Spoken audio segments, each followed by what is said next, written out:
but enforcement was rarely collective.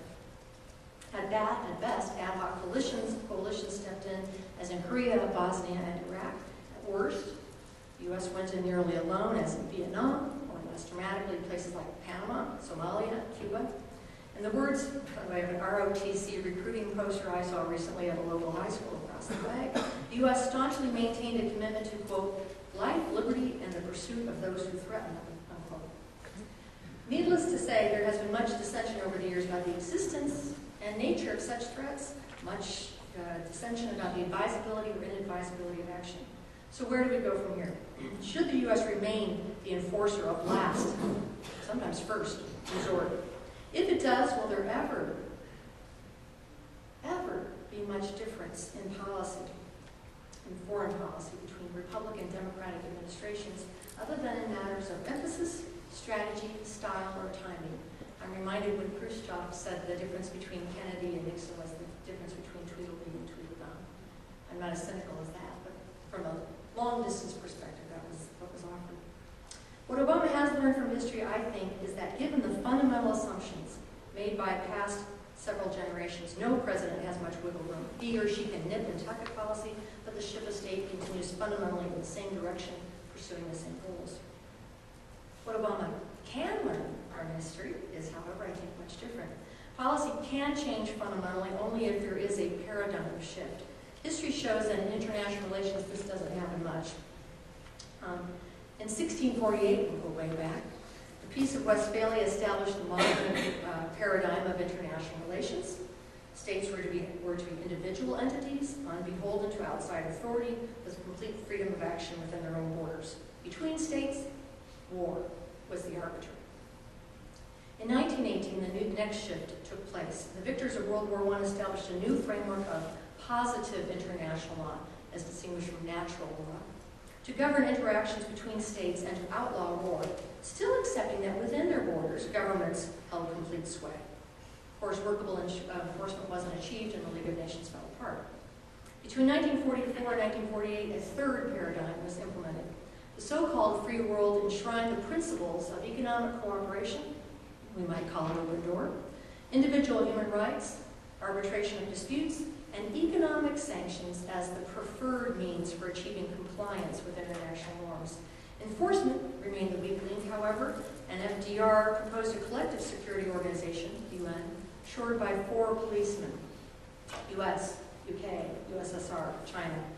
Stalin and Churchill agreed with the concept, tacitly accepting that in a real world, some pigs are more equal than others. That is, there was no way of getting around the fact that size, meaning the size of one's economy and military, as well as territorial expanse, came with those things, came power, responsibility, and privilege. The institutional recognition of the 4 policemen, of course, was the granting of 5 permanent memberships on the UN Security Council, but the prerogative that this gave the great powers stopped short, really, of legitimating the full sway that they actually did exercise. And so any number of controversies arose in which certain policemen, if you will, exercised outsized influence. In the Suez Crisis of 1956, for example, the superpowers had more say than the merely great powers. This is, and of course, the US and USSR trumped France and Britain. Indeed, this is still where we remain today, with the US now, however, being the sole superpower. We can and may continue to exercise this role. It is a deeply uncomfortable one, I believe, for most Americans, raised as we are to be able to recite all men are created equal, even in our sleep. Or we can, that is Obama can, attempt yet another paradigm shift. One that will open wide the possibilities for international relations and remove the straitjacket of the unipolar security system. And here it is, my heresy. Economic sanctions have become the preferred means of exerting pressure on recalcitrant, disruptive, or violent nations. But the ultimate sanctions, which would exert pressure on allies, frenemies, and enemies alike, would be the withdrawal of the U.S. as a guarantor, in recognition of the fact that the new heavyweights, if you will, have the strength to pick up these burdens, but will only do so if we set them down. United States were to withdraw once again behind its lovely wide oceans, it would force the European Union, China, Japan, Russia, and the ABC countries of South America to confront the fact that they will have to spend more of their blood and treasure to sustain the world we all want. A world in which unlawful violence is resolutely repressed, economic cooperation is the order of the day, and borders are treated as sacrosanct.